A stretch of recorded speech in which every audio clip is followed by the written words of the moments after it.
la agonía de la oración. En Lucas capítulo 22, versículos 39 al 46, encontramos uno de los pasajes más profundos de la Biblia. Porque es precisamente en este pasaje donde vamos a conocer profundamente el carácter y la persona del Hijo de Dios. Pero al mismo tiempo quiero en esta mañana transmitirles a ustedes lo que ha revolucionado mi vida, lo que ha sostenido mi vida y la puede sostener a ti también para aguantar tempestades, ríos, tormentas, traiciones, calumnias, persecución, chismes, mentiras, ataques, etcétera, etcétera. Lo único que nos puede mantener de pie, sin movernos, aguantando el mundo al que estamos enfrentándonos, es la oración. Es la oración nada más. Cuando ustedes lleguen a entender la oración, el poder que se encuentra detrás de la oración, y al mismo tiempo que detrás de la oración se encuentra el poder de Dios para poder sostenernos, energetizarnos y fortalecernos, vas a acabar la carrera con gozo y vas a acabar la carrera con fe. No vas a acabar amargado en la vida cristiana, no va a haber nada que te desilusione, nada que te desanime, porque todos ustedes que están desanimados, que nos escuchan también a través de la televisión o que se encuentran amargados, es que me hicieron esto y me hicieron aquello y por aquí, por allá, y yo quería ser pastor y yo quería este puesto y yo quería esta posición y no me tomaron en cuenta y mi esposo se fue con otra y mi esposa se fue con otro y estamos rodeados de circunstancias que nos pueden amargar. Porque es la vida que estamos viviendo. Estamos en un mundo de lobos. Y Cristo nos dijo, no los mando como conejitos, los mando como ovejas, en medio de lobos. Estamos rodeados de problemas grandísimos, matrimoniales, con los hijos, en el trabajo, en la iglesia, con el gobierno, y agreguémosle tsunamis, terremotos, huracanes, etcétera, etcétera. Hoy es para que cualquiera diga, ¿qué estoy pasando? Me caigo, me desmayo, ya no quiero, aviento la toalla. Pero somos soldados de Cristo, somos cristianos ungidos con un espíritu no de cobardía, sino de poder. Y tenemos que entender en dónde radica nuestro poder. Fortaleceos en el Señor, dice Efesios 6:10. En Él están nuestras fuerzas y en el poder de su fuerza. En el original griego dice, saquen fuerzas de Dios porque ustedes no tienen ningunas. Entonces, si tú estás viviendo en la carne y enfrentando los problemas en la carne, nada más te echas la persinada en la mañana y con eso crees que ya la hiciste. De vez en cuando lees la Biblia, vienen los problemas, y problemas en el matrimonio y con los hijos, en el trabajo y las cosas en el periódico, y el petróleo subió y el dólar cayó, etcétera, etcétera. ¿Quién, dice Pablo, es suficiente para estas cosas? Nadie. Somos humanos con pies de barro, somos personas frágiles, débiles. Esta es la razón por la cual el Espíritu Santo vino a nuestra vida, a infundirnos un valor que no es inherente de la naturaleza humana. Y que solo a través de este poder de la oración vamos a aguantar. Y vamos a poder llegar y vamos a poder decir, no fue en vana la fe y la gracia de Dios en mi vida. Vamos pues a adentrarnos en este pasaje en Lucas 22 y lo vamos a examinar con mucho detalle con la guía del Espíritu Santo. Saliendo se fue como solía al monte de los olivos y sus discípulos también le siguieron. Cuando llegó a aquel lugar, les dijo, orad, que no entréis en tentación. Fue la primera advertencia que Cristo les hizo a los discípulos en la hora más difícil y peligrosa de los que le siguieron.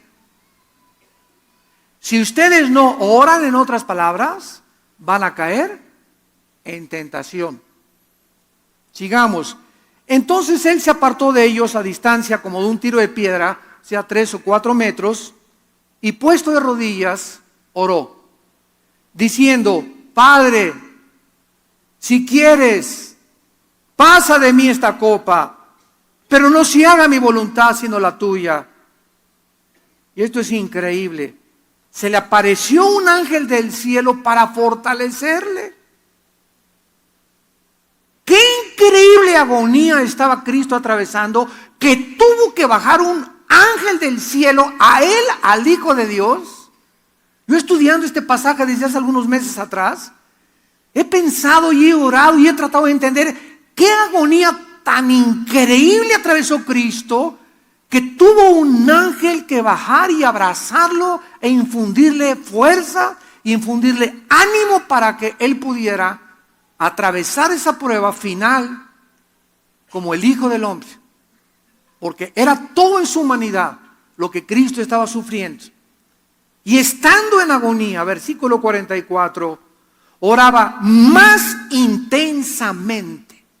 O sea, comenzó abajo a orar, subió y más presión y más presión. Y mientras más presión oraba Jesús, dice la Biblia, más intensamente oraba.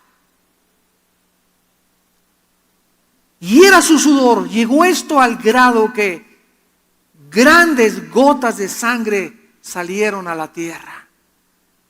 Cuando se levantó de la oración y vino a sus discípulos, los halló durmiendo a causa de la tristeza, y les dijo: ¿por qué dormís? Levantaos y orad para que no entréis en tentación.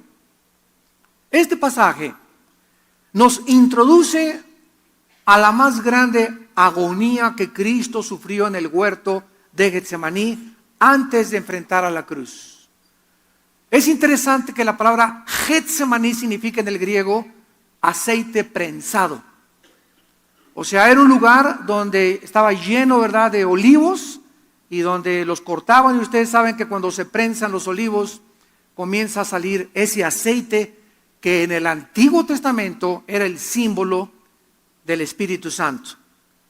Jesús entonces, en Marcos capítulo 14, versículo 32 y 33, Marcos 14, 32 y 33, vinieron a un lugar que se llama Getsemaní y dijo a los discípulos: vean ustedes quiénes fueron los que le acompañaron a Getsemaní.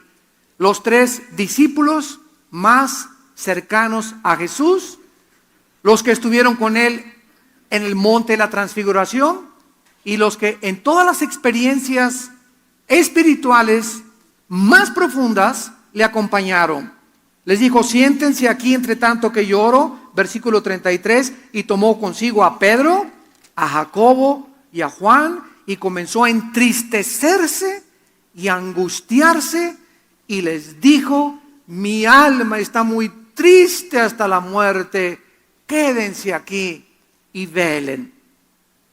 Jesús, pues, al entrar a Getsemaní, como el Hijo de Dios, sabía perfectamente bien en qué minuto, en qué día, en qué mes y en qué año iba a morir.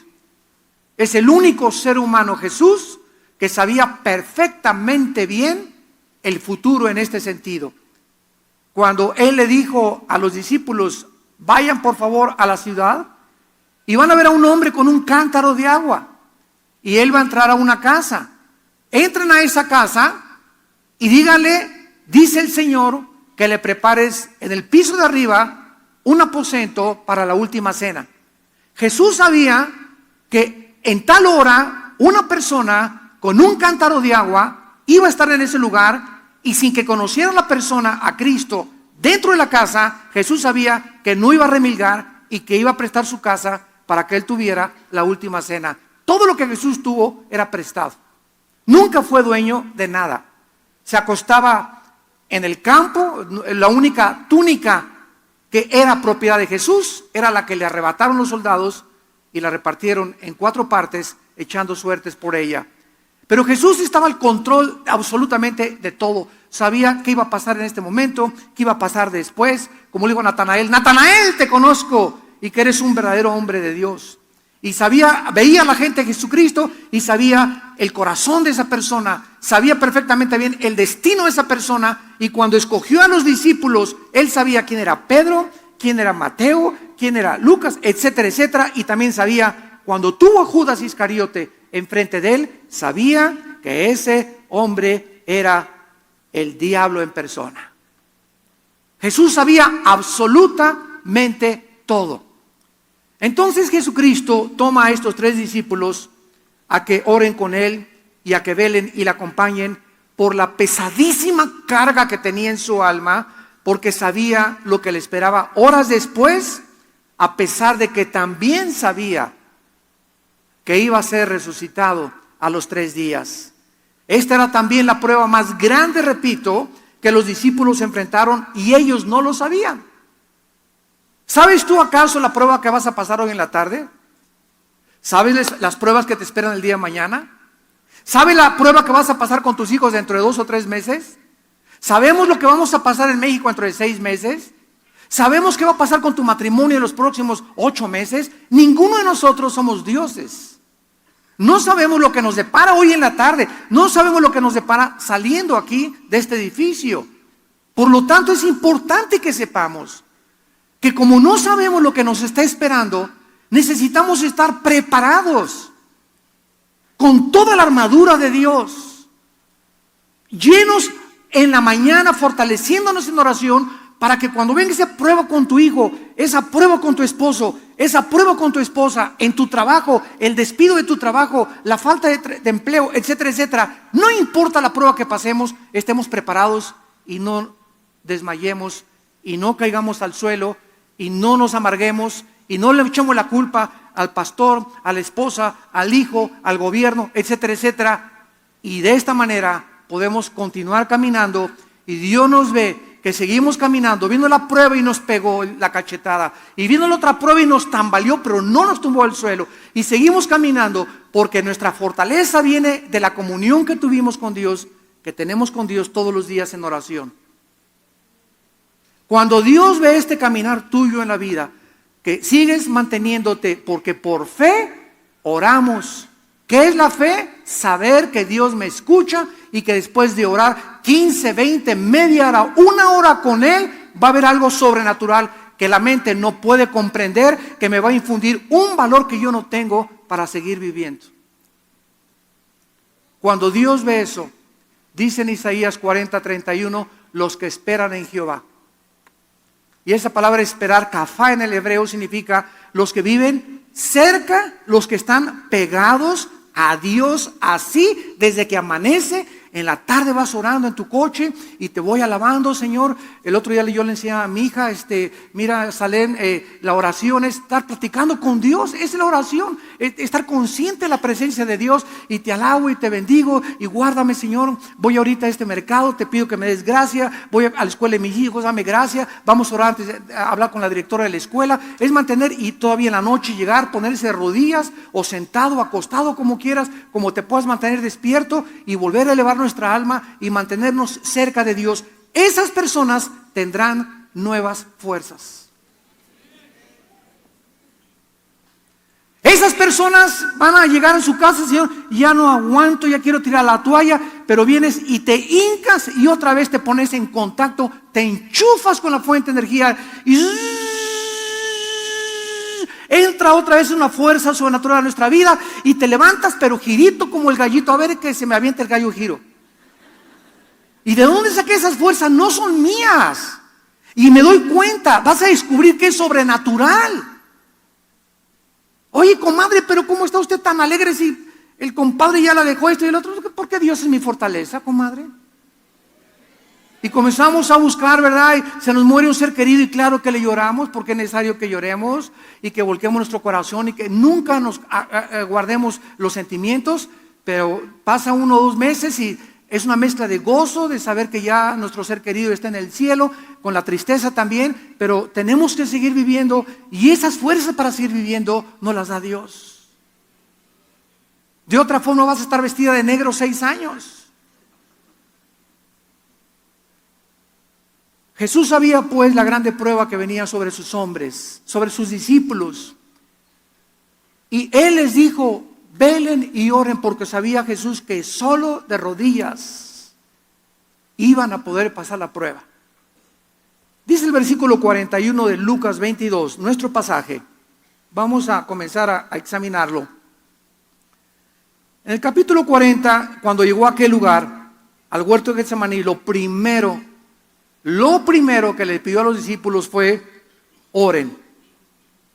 ¿Por qué? Porque ellos lo sabían, pero viene sobre ustedes una grande tentación.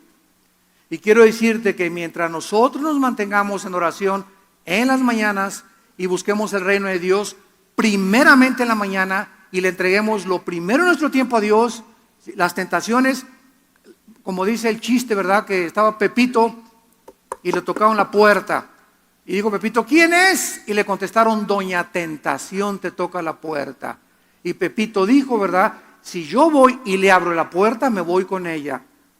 Jesús, ve y abre la puerta, por favor. Entonces, cuando nosotros tenemos comunión con Cristo y la tentación nos asalta, vamos a tener la fuerza porque Jesús es nuestro escudo. Y dice en 2 de Pedro 2, sabe Dios librar de tentación a los piadosos.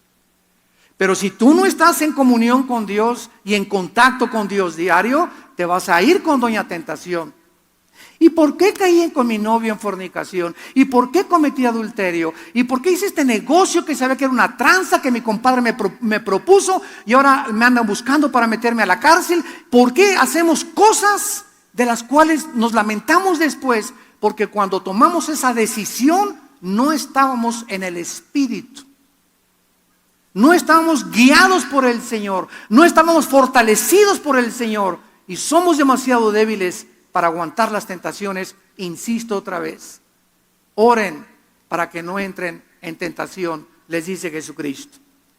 Se apartó de ellos como una distancia, un tiro de piedra, y Jesús comienza en ese momento a darse cuenta que en esa prueba que tenía él enfrente, necesitaba no hablarle a doña doctora Corazón, ni al psicólogo, ni al psiquiatra, ni a la mamá, ni al papá. Tenemos que entender que en los momentos que estamos nosotros enfrentando pruebas en la vida, necesitamos estar a solas con nuestro Padre. Jesús sabía que necesitaba un lugar apartado, el huerto de Getsemaní, silencio, uno que otro pajarito, porque Él necesitaba estar a solas con su Padre. Y esperaba que sus discípulos lo reforzaran, ayudándolo, porque cuando 2 o 3 se juntan, es mucho más fuerte la oración. Cuando 10 se juntan y se ponen de acuerdo, es mucho más fuerte la oración. Cuando nos juntamos como iglesia a orar sobre una misma cosa, sobre una misma petición, esa oración adquiere un poder increíble, más grande que cualquier bomba de hidrógeno. La oración tiene el poder más grande que cualquier fisión nuclear. Es un poder como ustedes no se imaginan. Por eso es triste cuando hay reuniones de oración. El pastor Carmona aquí invita, creo que el primer domingo de cada mes, hay reunión de oración. Vienen 10, 15, 20 y 30 personas. Cuando tú descubras que si tú vienes a reunión de oración y traes a tu hijo, oren por mi hijo, por favor, oren por mi esposo. Dios ve que vienes con fe, creyendo que aquí Dios te va a contestar y tu oración es contestada. Simplemente porque la oración del justo puede mucho. Ahora imagínense 20, 30 justos que se junten. Imagínense 100 que se junten. El poder que tiene la oración. Cristo entonces, dice el versículo de 42, comienza diciéndole, Padre, Padre. Se dirige a Dios como su Padre. En un amor como cuando llegas con Dios, un amor en dependencia y en confianza con Él. En Romanos 8:15 dice la Biblia que no hemos recibido el espíritu de esclavitud para estar otra vez en temor, sino que hemos recibido el espíritu de adopción, por lo cual clamamos, ¡Abba Padre, papito lindo! Así llegas a orar con Dios. ¿Tienes esa confianza con tu padre, papito? Oh, papito lindo. Tal vez no tuviste papá, tal vez no conociste a ninguna persona que tuviera ese amor paternal o amor maternal. Pero cuando descubrimos a Dios, que es nuestro papito, la palabra Abba en el hebreo significa papito, papito, aquí estoy, ya no aguanto a Chencho. Oh Señor, ya no sé qué hacer con mi hija, papito, ya no sé qué hacer con mi esposo, ya no sé qué hacer con mis papás, ya no sé qué hacer con lo del trabajo, papi, acá me acaban de despedir, papito, vengo a ti. Tú tienes confianza, Señor, tengo confianza, tú eres mi esperanza, mi escudo. Tú sabes y estás consciente que me acaban de correr, viste que me acaban de correr hace 4 horas de trabajo. Y no tengo trabajo, pero yo confío en ti, papito. Oh Dios, dame tu paz. Solo quiero tu paz para poder atravesar mientras viene tu trabajo, saber que estás conmigo. Porque si sé que estás conmigo, todo lo podré, que me fortalecerás. Y eso es lo que necesitamos para enfrentar las pruebas, a papito. Porque Jesús es nuestro ejemplo. Jesús dice en Hebreos 2 que es nuestro hermano mayor. Papi, le dice Cristo a su Padre, se encontraba en una agonía indescriptible, la cual solo podía ser mitigada, apaciguada y calmada por su Padre. ¿Qué dice 1 Pedro 5:7? Echando toda nuestra ansiedad sobre de Él, porque Él tiene cuidado de nosotros.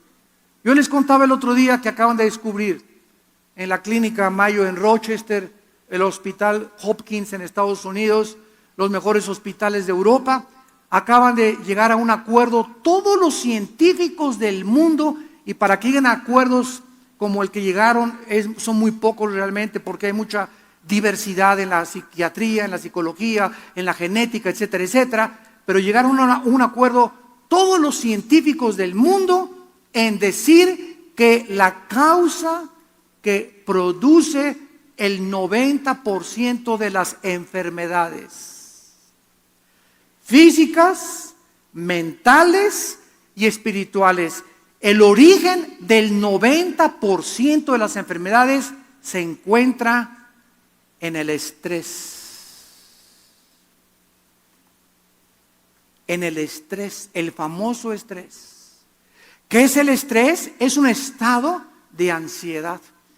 No te aguanto ni contigo mismo. Es un estado de envidia, es un estado de odio, es un estado de rencor, es un estado que ay, se me apareció Juanita y esa reacción que tiene dentro de ti te estresa. Ese estrés, esa fuerza negativa es la que produce el 90% de tus problemas físicos, mentales y espirituales. Qué increíble que en la Biblia hace 2000 años, cuando hace 5 años, 10 años lo acaban de descubrir, Jesús dice, les ordeno, Filipenses 4:6, que por nada estén afanados. Es una orden del cielo. Por nada estés estresado. Por nada permitas que alguien te robe tu paz. Mi paz les dejo. Manténganse en estado de tranquilidad interior, de serenidad. Yo estoy cuidando de tu vida, de tus hijos, de tu empleo, de tu buey, de tu asno, de tu trabajo, de la escuela, etcétera, etcétera. Yo estoy al control de todas las cosas. Tú mantente en paz, porque si pierdes esta paz y comienzas con la ansiedad, y esto y el otro, y mi problema, y en la noche, y vas y fumas, y prendes el cigarro, y como león enjaulado comienzas ahí en tu cuarto a caminar, ¿sabes una cosa? Que no vas a hacer regresar a tu hijo, no vas a arreglar tu problema, no vas a encontrar trabajo de todas maneras así, y además de eso te vas a acabar enfermando. Qué increíble, ¿verdad? Qué racionamiento más absurdo creer que mi estado de preocupación va a arreglar las cosas. Mi estado de preocupación no va a arreglar nada porque no soy Dios. Yo no puedo cambiar la vida de mis hijos, no puedo cambiar la vida de mi esposo, no puedo cambiar la vida de mi esposa, yo no puedo hacer que me den un trabajo a fuerzas. Estoy completamente dependiendo en mi Padre Celestial, en el soberano creador, en el Shaddai del universo. Y cuando esa confianza es depositado y hecho mi ansiedad, Padre, aquí está mi problema, yo quiero tener tu paz, no tengo trabajo, no tengo aquello. La paz de Dios que sobrepasa todo entendimiento baja del cielo y guardará mis pensamientos y mi corazón en Cristo Jesús. Y es una paz sobrenatural que sobrepasa la comprensión humana. Y te vas a encontrar, caray, no tengo trabajo, me dejó mi esposa, me pasó esto, pero yo estoy tranquilo.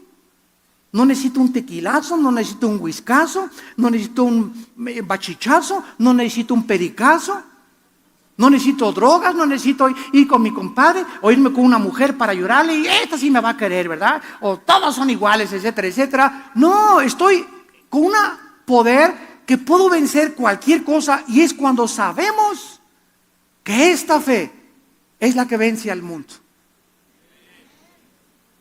1 Juan 5, 4 y 5. ¿Qué es lo que vence al mundo? Nuestra fe. ¿Qué quiero decirles? La confianza de que Dios nos ve y nos ha oído. Esa es la fe. Porque es necesario que el que se acerca a Dios en oración crea que le hay. Ya caí de rodillas, creo que Dios es Padre, que Él me va a cuidar. Y cuando Dios ve esa actitud mía de echar mi ansiedad sobre Él, Él tiene cuidado de mí. Y la respuesta de Dios es con su paz, que nos debe de guardar hasta el final del mundo. Cristo nos pone el ejemplo y nos pregunta, ¿tú también estás acostumbrado ya a echar tus cargas sobre Dios? Ahora Cristo, después de acercarse a su Padre, le hace una petición a su Padre en sumisión absoluta a su voluntad y soberanía. Versículo 42, Lucas 22. Padre, si quieres que regrese mi hijo, si quieres, me vuelvo a casar. Si quieres, que regrese Chencha. Si quieres, me darás trabajo una semana. Padre nuestro que estás en los cielos, hágase tu voluntad. Así comienza el Padre nuestro. Hágase tu voluntad. Si quieres, me puedes sanar. Si quieres, si es tu voluntad, Señor, hágase tu voluntad. Y si no quieres, yo sé por fe que tienes algo mejor para mi vida. Porque Dios es bueno. Esa es la fe, creer que Él tiene, el que no escatimó a su Hijo, dice Romanos 8, ¿cómo no nos dará todas las cosas? ¿Cómo no nos dará todas las cosas cuando nos dio a su Hijo en la cruz? Te vas a Jorge, tienes algo mejor, tienes un panquecito mejor que el menso este. Te vas a Chencha, ¿verdad? Y me puso los cuernos con mi mejor amigo. ¿Sabes una cosa? Gracias, te alabo y te bendigo, Padre, porque ahora me doy cuenta que no era para mí. Si fuera para mí, como les dije anoche a los jóvenes, nadie me la quita. Si es para ti, nadie te lo quita. Pero como no era para ti, se fue con el primer pelangoche roto quinto patiero. Ese trabajo no era para ti. Si hubiera sido para ti, se hubiera quedado. Ahora, si tú robaste o transaste, es otra cosa, ¿verdad? Pero si tú fuiste justo en tu trabajo y honrado en tu trabajo, y hay una injusticia y te corren por político o lo que sea, es de Dios. Y va a Dios a esperarte en la semana que te va a dar el otro trabajo o en los 15 días que vas a hacer. Y los ángeles van a estar todos, dice la Biblia que somos espectáculo al mundo y a los ángeles, 2 Corintios capítulo 4. Somos espectáculo al mundo invisible. Va a ver qué hace Carlos ahora, sin el trabajo. Y los ángeles, no, va a venir el diablo. Al ratito va a regresar al alcohol. No se va a ir con otra mujer. No, pero ahí va Carlos, mira, ahí va. Y sigue, y orando, y no tiene trabajo, y sigue. Y cuando Dios ve que nosotros reaccionamos con paz, con tranquilidad, con confianza en Él, no nos la acabamos lo que tiene para nosotros. No nos la acabamos.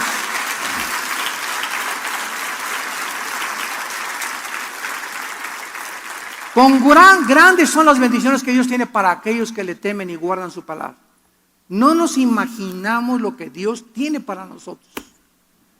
Y muchos de ustedes, amados santos de Dios, todavía no reciben esas promesas, porque dice Hebreos 6, que para que esa promesa que Dios tiene para ti baje del cielo y te bendiga, necesitas la fe y la paciencia. Pero tu impaciencia, no, ya me dejó Jorge, al otro día andas con otro. Ya me dejó Chencha, andas con Lupita al otro día. Ya perdiste el trabajo, pues voy a robar. Cuando nosotros nos salimos y queremos tomar una decisión fuera de la santidad y el camino de la justicia y la verdad, vamos a recoger las consecuencias. Mantente en el camino. Sé hombre, aguántate. Dios está contigo. Hay un hombre mejor para ti, hay una mujer mejor para tu vida, hay un trabajo mejor para tu vida. Dios quiere probarte. Dios nos prueba. Mantente firme con los ojos puestos en Jesús, el autor y consumador de nuestra fe. No desmayes.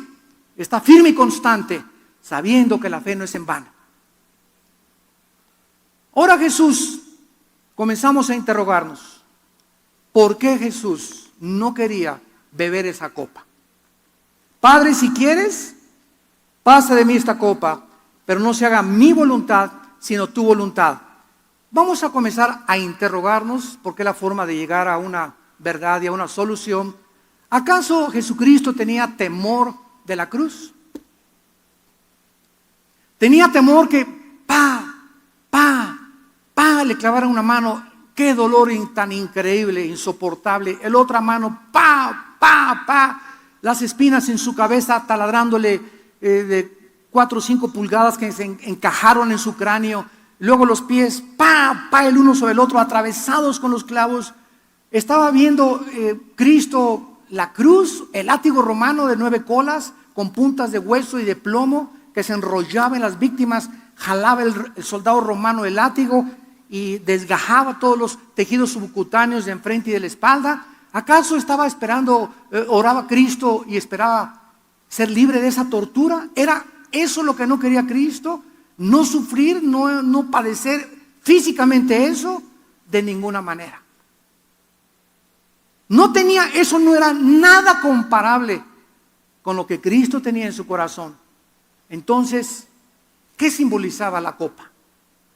Simbolizaba que en la cruz del Calvario iba a pasar minutos o segundos misteriosos en el universo, donde el Padre, que había vivido siempre en comunión con el Hijo, en la cruz iba a haber una separación entre el Padre y entre el Hijo.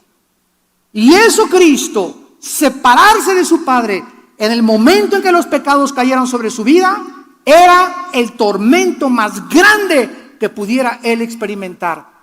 Porque jamás en la historia Cristo, ni en su antigua vida Cristo, en el Antiguo Testamento, ni en la eternidad se había separado de su Padre. Él no había experimentado nunca eso en su humanidad. Y él tenía miedo a la muerte espiritual, tenía temor de ser separado de su Padre. Podía aguantar todo lo demás, pero no quería separarse de su Padre, porque toda la vida estuvo con su Padre, haciendo la voluntad de su Padre, dependiendo de su Padre, en comunión con su Padre. Y en la cruz, cuando los pecados tuyos y mis pecados fueran puestos sobre su cuerpo, el Padre tenía que abandonarlo. Y él comenzaría a gritar, Elí, Elí, lama sabactani, en arameo, que significa, Padre, Padre, papito, ¿por qué me has dejado solo? Esta era la copa que Jesucristo quería que el Padre le quitara. En otras palabras, en el lenguaje más popular y parafraseado, Padre, ¿no hay otra manera en la que se pueda arreglar el asunto del pecado? ¿Por qué no les dices a todos, todas las religiones son buenas, mis chiquilines? Cada quien sigue su religión y nos vemos todos en el cielo. Papi, ¿no les puedes decir eso? ¿No puedes mandar al arcángel Gabriel que haya milagros y que crean en ti? En la infinita sabiduría de Dios, en el inmenso, inmensurable conocimiento divino, no había otro camino, porque sin derramamiento de sangre, Hebreos 9:22, no hay perdón de pecados. El Hijo de Dios tenía que morir en nuestro lugar. No había otra manera en la que nuestros pecados fueran perdonados. Si hubiera habido otra manera, Dios no hubiera tenido que sufrir también, viendo a su Hijo lo que sufrió por todos nosotros. Este es precisamente lo absolutamente desconocido por la mayor parte de las religiones. Que las religiones creen que las religiones salvan a Dios. Yo soy católico. yo soy protestante, yo soy mormón, yo soy testigo de Jehová, yo soy esto. Ninguna religión salva. La salvación no se encuentra en ninguna denominación, la salvación no se encuentra en ninguna iglesia, la salvación no se encuentra en ninguna persona más que en Jesucristo, el Hijo de Dios.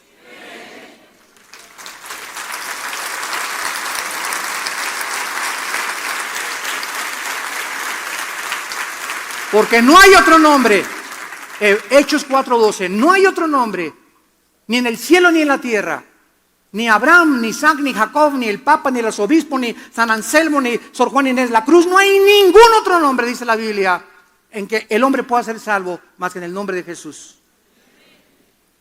La gente no conoce la Biblia y por eso, ¿verdad?, va con un santito, va con su religión, siguen los preceptos, porque este mensaje que nos fue encargado a nosotros los cristianos de divulgar y predicar en el mundo, tú no lo estás haciendo en tu familia. Tú no lo estás haciendo con tu mejor amiga. Tú no lo estás haciendo con tu mejor amigo. ¿Y te llamas cristiano? ¿Te llamas cristiana? ¿Estás seguro que si te mueres hoy en la noche te vas al cielo? Y cuando llegues ahí, Señor, mi papá fue pastor, mi hermana fue monjita, mi tío fue el arzobispo de Tlanepantla. Cuando era chica me bautizaron y lo primero que te va a preguntar, Dios te va a decir, ¿le hablaste a alguien de mí? ¿Le hablaste a alguien de mí y le dijiste y le explicaste el plan de salvación? Porque el Espíritu Santo vendrá sobre vosotros y me serán testigos. ¿Sabes por qué nunca le has hablado a nadie de Jesucristo? Ni te interesa la salvación de tus amigos ni de tus familiares, porque el Espíritu Santo no está sobre tu vida. A eso sí, pero hablas lenguas y te caes al suelo. Y el Espíritu Santo nos fue dado para que tuviéramos el valor de enfrentarnos al mundo con este mensaje del resucitado. Y mientras en nosotros no haya ese celo, esa hambre de hablar de Cristo, no podemos creer que tenemos al Espíritu Santo.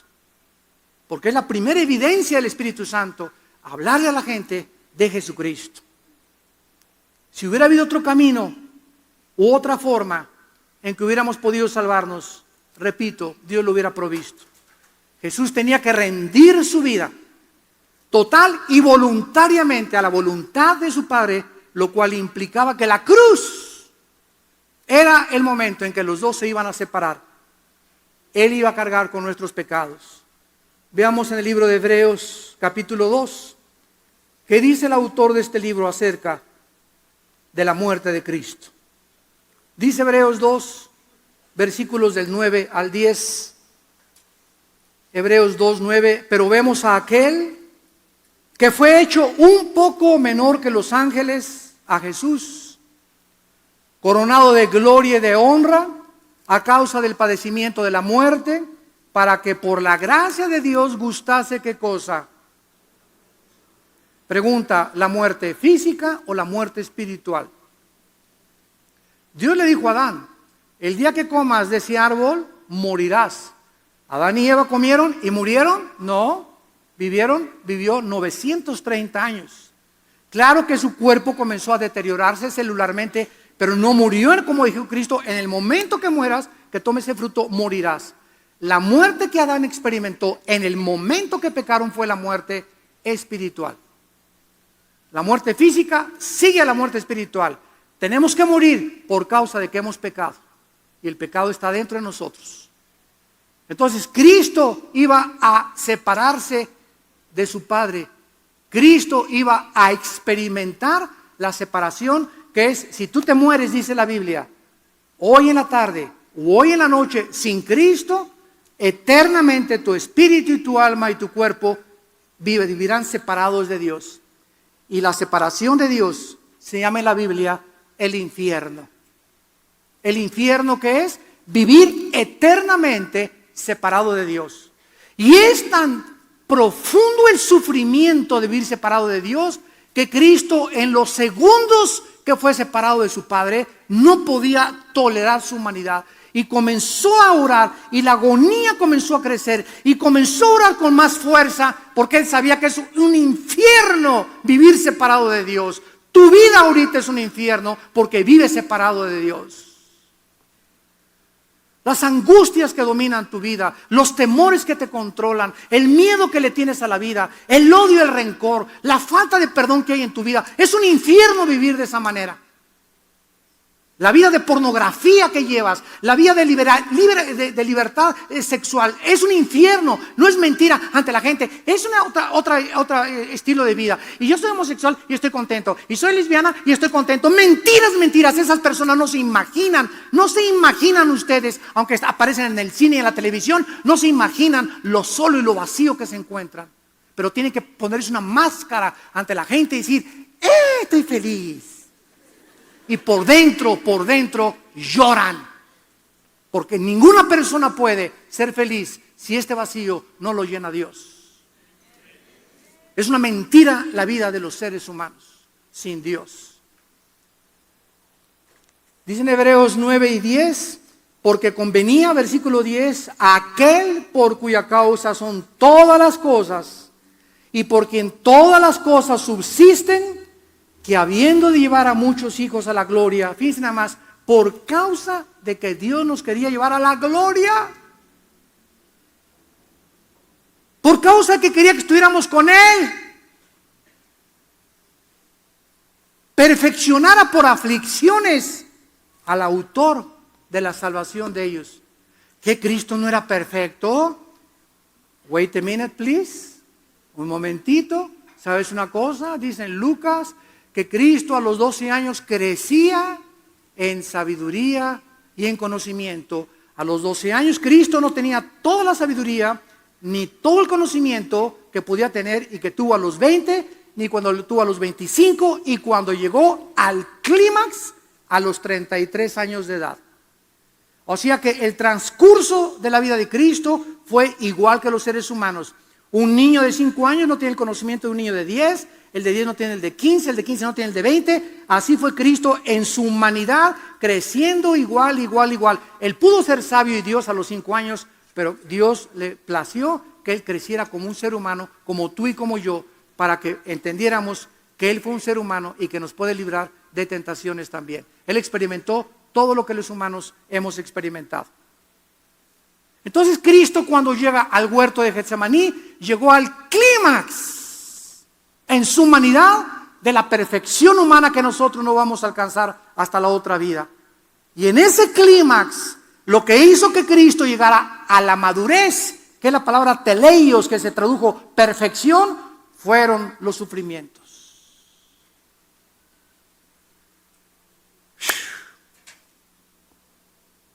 Los sufrimientos nos ayudan a madurar. Ningún ser humano puede madurar en la vida sin haber sufrido. Y esta es la razón por la cual muchos de niños nos vieron papá, mamá en el orfanatorio. Ahorita que estaba el pastor Carmona hablándoles del diezmo, estaban pasando aquí en la pantalla las fotos del orfanatorio, nada más que no hubo una relevancia entre lo que él decía y las fotos. Pero ese niño que lo vieron con la cabeza, que lo estamos ya ayudando en Jerusalén, en el orfanatorio que tenemos en Jerusalén, el muchacho de las barbas que vieron ahí, y Sarita, son los niños, son los 4 hijos de él, es el orfanatorio que tenemos en Israel. Lo vamos a arreglar este video para que ustedes se den cuenta. Ese niño nació con la cabeza así grandota, se le está reduciendo. Otros niños nacen con un corazón artificial, otros nacen con el síndrome de Down. Ahí en Colombia se acercó una señora y me dice, ay hermano, fíjese que me dijeron algunos cristianos que estamos bajo maldición. ¿Por qué, hermana? Porque me dijeron, ¿verdad? Que cuando iban a ser mi hijo iban a ser con síndrome de Down o mongoloide. Y le dije, ¿sabe una cosa? La Biblia dice que todas las cosas ayudan para bien. Vaya y dígale a su esposa, córrale, el Señor nos ha bendecido con un niño con síndrome de Down. Pero nosotros le llamamos muchas veces maldiciones a los sufrimientos que Dios llama bendiciones. Un niño en Juan capítulo 9 nace ciego y crece ciego, y pasa Jesús un día y dice, le preguntan a los discípulos, ¿por qué nació ciego? ¿Acaso sus padres eran pecadores? ¿Por qué nació con síndrome de Down? ¿Por qué nació así? Y Jesús dijo, ni sus padres ni por el pecado, sino para que mi Padre fuera glorificado. En el nombre de Jesucristo, ve. Y le dio la vista hasta los 25 o 30 años de edad que tenía ese muchacho. El cojo, en la entrada del templo, en el libro de los Hechos, llega Pedro y Juan y se le queda mirando, y el cojo los ve y sabe que son apóstoles de Cristo y que el poder está en ellos. Y Pedro, viendo que tenía fe, le dice: no tengo oro ni plata, en el nombre de Cristo párate y anda. Ese cojo, Cristo no lo sanó. ¿Cuántas veces fue Cristo al templo y no lo sanó? Ahí lo dejó cojo, porque el tiempo de Dios era con Pedro y con Juan. No entendemos los caminos de Dios porque sus pensamientos son diferentes a los nuestros. Pero si somos hijos de Dios, todas las cosas contribuyen a nuestro bien. Y si tú tienes un hijo mongoloide y síndrome de Down, es un angelito en tu casa, porque ese tiene hasta visa ya para el cielo. Si ya no tiene verdad, son sin pecado esos niños. Son bendiciones para los padres. Y tenemos que entender y ver la vida como la ve Dios. Dice la Biblia que entonces Cristo fue perfeccionado por las aflicciones. Y regresamos a Lucas 22. Y dice el versículo 43. Y entonces se le apareció un ángel del cielo para fortalecerle. Es increíble que la palabra agonía, aquí vamos a entender más profundamente esto. La palabra agonía es la palabra griega agonía. Así es en el griego también. ¿Y saben lo que significa la palabra agonía? Significa combate, lucha, contienda intensa. Vamos a ver. Y estando en agonía, vamos a traducirlo, y estando luchando Jesús, estando en una contienda, estando en el ring, estando en una pelea, ya casi para punto de morir, mientras él estaba en eso, oraba más intensamente. Pregunta: ¿contra quién peleaba Cristo? Les dije que teníamos que profundizar este pasaje. Si la palabra agonía significa lucha y contienda intensa, Cristo estaba librando en Getsemaní una lucha, una pelea. ¿Contra quién? Pregunta, yo me lo hice.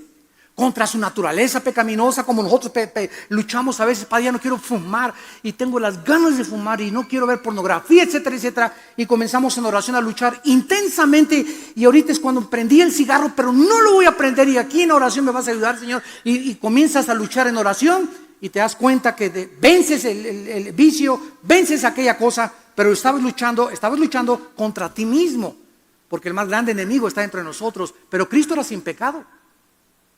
¿No es verdad? Entonces Cristo no podía estar luchando contra su antigua naturaleza. Cristo estaba luchando espiritualmente. Ahí en Getsemaní estaba el diablo. Púchale, ra. Los demonios, los principados, los potestades, los gobernadores de las tinieblas rodearon el huerto de Getsemaní y después, posteriormente, la cruz del Calvario. Y era una presión así en la que los demonios se le acercaron y comenzaron a atormentarlo en su humanidad mentalmente, para que él tirara la toalla, para que desistiera, para que abandonara la lucha, para que ya no siga siendo cristiano, para que ya no vayas a la iglesia. Es una presión que tenemos mental nosotros. No sé si tú lo has experimentado. Yo casi días antes de mis conferencias, antes de llegar a Colombia, cuando llegué, pisé Colombia y me llevaron al hotel esa noche, no podía dormir. Yo sabía una presión mental y voces: te vas a morir, te van a hacer esto y por aquí, por allá. Y me hinqué y comencé a orar y orar. Y después de algunas horas orando, ¡ching!, así como ¡pum!, se despejó el aire. Ya me sentí más tranquilo y dormí ya como un bebé. Pero la presión que experimento muchas veces es demoníaca. Y tú lo vas a experimentar también. Llega el diablo: acuéstate con tu novio, dile, divórciate, haz aquello, roba, no le hagas caso a Dios, no le hagas caso a la Biblia, son anticosas. Y viene la presión y esas voces no sabemos de dónde vienen, pero tienes que aprender a discernir cuando esa presión viene a tu vida. Cae de rodillas. Y velar significa: comienza a mantenerte abierto y darnos cuenta que no tenemos lucha contra sangre ni contra carne. ¿Correcto? Esa presión no viene de nadie más que del infierno, para impedirnos que lleguemos a nuestro destino. Y ahí es cuando aprendemos a luchar en oración. Cristo comienza a luchar y era tan intensa la lucha que un ángel aparece para fortalecerle. La palabra fortalecer, enischuo en el griego. Enischuo significa infundir vigor, fuerza, proporcionar aliento para seguir en la lucha o contienda. Muchos de ustedes han visto esas peleas ahora que ya no son peleas de box, ¿verdad? Ahora es la UFC en inglés, que ahora ya usan unos guantes chiquitos, descalzos, y se va el taekwondo y karate y box y lucha y a tumbarse y en el suelo hasta que se sangren, hasta que el referee los separe. Son a 3 rounds de 5 minutos cada uno. Hay otros de 5 minutos los campeonatos. Ya, ¿verdad? El box ya solamente Pinocho ahora boxea, ¿verdad? Ahora ya es como gladiadores así, que haya sangre porque la gente quiere ver más y más y más sangre, más contienda, más lucha. Y cuando va el segundo round, yo he visto como 2 o 3 así de pasada, no crean que me gusta, ¿verdad? Tampoco eso me choca. Y las corridas de toro peor todavía. Matar a un toro y sacrificarlo y torero. Hola, ¿para qué digo? Y se va el peleador a la esquina del ring, ¿verdad? Y ahí están los referees, digo los coaches, échale ganas, ese es mi Pipinelo, échale ganas y usted va a poder. O sea, ¿qué cosa? Le están infundiendo vigor y aquel está todo así, todo sangrando, ¿verdad?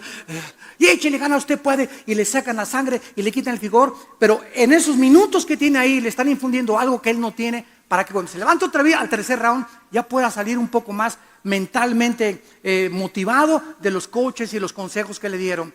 Pues en ese momento Cristo, se aparece el ángel y sabemos, lo único que podemos saber, ¿verdad? Es que imaginarnos a este ángel, y así me lo imagino, abrazando fuertemente a Jesús y diciéndole: Jesús, tú eres el Rey de Reyes, el Señor de Señores, tu Padre está contigo.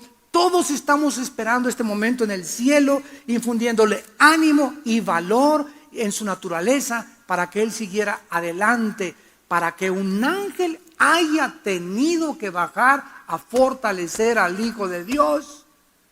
Podemos imaginarnos la agonía que Cristo estaba atravesando, que posteriormente le comienza a salir sangre por la piel. Este fenómeno se llama en la ciencia hematohidrosis, que sucede cuando el páncreas comienza a producir un aumento de lisoginasas que se derraman sobre todo el torrente sanguíneo, diluyendo el cemento endotelial que produce el paso a través de la sangre, a través de los capilares, mezclándose con el sudor, para que la sangre que circula, que bombea el corazón, cuando el corazón hace pum, pum, pum, pum, es una bomba, como estoy inflando un carro, pum, pum, hace pum y te avienta la sangre. Si la sangre no tiene colesterol, si la sangre no tiene triglicéridos, si la sangre no tiene chicharrones ni papitas, si no tiene azúcares de las Coca-Colas que te tomas, si la sangre encuentra en la tubería limpia, llega hasta los pies, se sube otra vez y el corazón sigue y sigue y sigue bombeándola y bombeándola y jalándola. Y Cristo en ese momento, cuando el corazón hacía así, ya la sangre no podía regresar, se tenía que salir, tenía que romper las capilaridades y la piel de la presión del corazón de Jesús en esos momentos. Dice en Hebreos capítulo 12, dándonos a nosotros el ejemplo de Jesús, versículo 3: considerad aquel que sufrió tal contradicción de pecadores contra sí mismo, para que vuestro ánimo no se canse hasta desmayar, porque aún, dice la Biblia, ninguno de nosotros hemos resistido hasta la sangre. ¿Cuándo fue la última vez que luchaste de veras de rodillas? No quiero, y no voy a regresar con Jorge, y no voy a regresar con Carmelita, y no voy a hacer esto, y no voy a robar, y Dios dame las fuerzas, y está fuerte la tentación, y está fuerte la tentación. ¿Cuántas veces has pasado, has luchado, has agonizado en oración, luchando contra el pecado? No levanten la mano, pero tenemos que entender que ahí está la victoria. De rodillas. No hay otra forma, de rodillas. No hay otro camino más fácil. No hay que recibe la unción, recibe la unción, recibe la unción. Eso es verdad, es brincarte el camino largo a la santidad. Es unción marucha. Instantáneamente ya quiero tener el poder, instantáneamente quiero recibir esto, instantáneamente. Así es como ha apostatado y se ha diluido totalmente el mensaje de la iglesia. Ya nadie quiere vivir de rodillas, nadie quiere luchar en oración, nadie quiere agonizar en oración. Quieren, dame una palabra profética, dame esto, dame aquello, algo rápido que no tenga yo que luchar en oración ni hacer ningún sacrificio. Esta es la cristiandad liviana que estamos viviendo, hechos de mermelada McCormick. Hemos abandonado totalmente el camino de Dios, el camino que nos dejó Jesucristo. Entonces vemos que comienza a orar Cristo, regresamos a Hebreos, y dice la Biblia, entonces comenzó a orar intensamente, su sudor era como grandes gotas de sangre, y aquí podemos ver claramente algunas palabras que nos pueden describir con profundidad lo que estaba atravesando Jesucristo, física, mental y espiritualmente. Mental y emocionalmente, Cristo estaba experimentando ahí la dureza y la incredulidad de la gente. Qué increíble dureza del corazón. El rechazo de su propio pueblo al cual fue enviado. La maldad de los falsos líderes religiosos que por envidia le entregaron los judíos, los gentiles y los civiles, la traición de Judas, el abandono de sus discípulos, la negación del apóstol Pedro que vino después, la injusticia de los 6 juicios que se llevaron a cabo, 3 con el Sanedrín y 3 con Roma, el ridículo, la burla y el desprecio del odio de sus enemigos, la ira de su padre que iba a venir sobre él. Todas estas cosas mentalmente Cristo sabía que las tenía que atravesar, y la experiencia de su muerte física y espiritual como el Hijo de Dios. Él había dicho que Él era la vida. Dice Juan 1, en Él estaba la vida y la vida era la luz de los hombres. Nada de lo que fue hecho sin Él. Y Él que era la vida, el autor de la vida, nosotros le íbamos a quitar la vida para que nosotros fuéramos llevados a la gloria con el Padre. Si Cristo no hubiera llevado nuestros pecados, no hubiéramos podido nosotros entrar a la gloria. Y finalmente, Cristo experimenta la separación de su Padre y la debilidad de sus discípulos. Dice Lucas 22, se levantó en oración. Escuchen esto. Después de esa agonía, de esa lucha intensa de rodillas, de esa contienda en el mundo espiritual que Cristo hubo en Getsemaní, venció. Cuando Cristo se levanta de orar,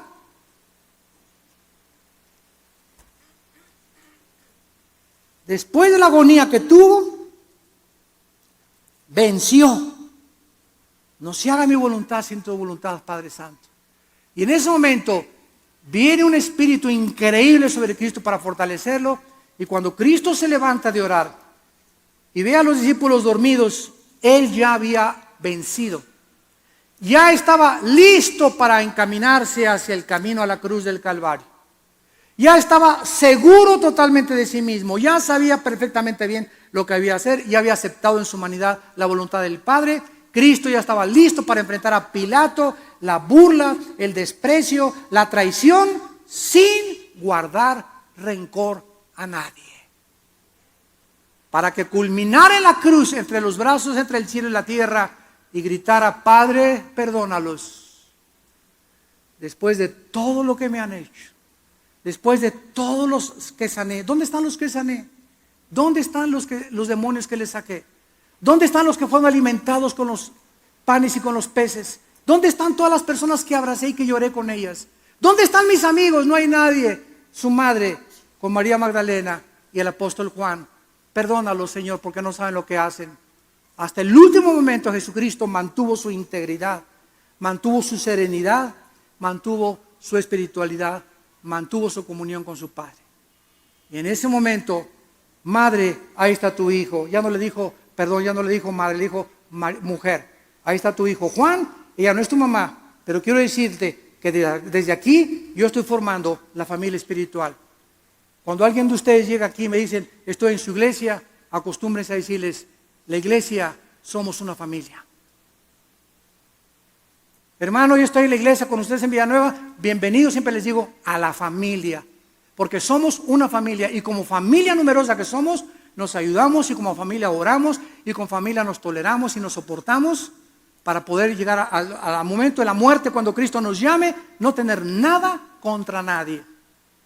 Podemos morir llenos de enemigos y de envidiosos y que chismes por aquí y por allá, que Dios los bendiga. Yo no tengo nada contra ti. Los que me odian van a vivir bajo el juicio de Dios, pero yo muero en paz con mis enemigos. ¿Estás tú listo y preparado para esa hora? Saca de tu vida ese estrés, esa envidia, ese rencor, esa amargura, esas preocupaciones. No vas a arreglar tú el día de mañana, tú no vas a poder encontrar trabajo. Ven a la cruz y échale todas tus ansiedades, porque Cristo nos dejó ejemplo que solo de rodillas podemos vencer. Gracias por tu palabra, Señor. Te alabamos y te bendecimos, Dios eterno, altísimo y eterno, creador y sustentador de todo lo que existe. Gracias porque somos tus hijos y te pertenecemos. Nada ni nadie nunca nos podrá separar de ti. Ni ángeles, ni potestades, ni el futuro, ni lo porvenir, ni lo visible, ni lo invisible, ni la tristeza, ni la desnudez, ni la falta de trabajo, ni el hambre, ni la sed. Nada nos podrá nunca separar de ti. Antes en todas estas cosas somos más que vencedores. ¿Por qué? Porque vivimos contigo, en comunión contigo, platicando contigo en oración todos los días, echando toda nuestra ansiedad sobre de ti, porque tú tienes cuidado de nosotros. Y aquí se encuentra el secreto de la verdadera felicidad. Muchos de ustedes en esta mañana, también los que nos ven por la televisión, deben entender que debemos vivir velando y orando. Las tentaciones que muchos de ustedes han enfrentado y han fracasado es porque no has creído que Dios te puede infundir la fuerza sobrenatural para vivir para Él, para vencer los vicios, las amistades, la presión del mundo que quiere que vivamos como el mundo vive y no como Dios quiere. Ven a Cristo en esta mañana, entrégale tu vida diciéndole estas palabras: Dios mío y Señor mío, te pido perdón por mis pecados, porque tal vez he ido a la iglesia desde hace muchos meses o años, tal vez mis padres son cristianos y tal vez yo creía que era cristiano, pero ahora comprendo que desde que digo que soy cristiano, a nadie le he hablado de ti. No tengo carga por ninguna amistad que te conozcan, solamente vengo a la iglesia y soy religioso. Ahora quiero estar seguro de que tengo el perdón de mis pecados y la salvación eterna, y te pido, Señor Jesucristo, que por la sangre que en la cruz derramaste en mi lugar, entres a mi vida como mi Señor y mi Salvador. Me limpies y me perdones de mis pecados y me des el poder con el Espíritu Santo para nunca tener temor de ninguna persona y hablar de ti a mis amigos, a mis familiares, al mundo entero, que todos sepan que tu Hijo es el Señor. En el nombre de Jesús. Amén.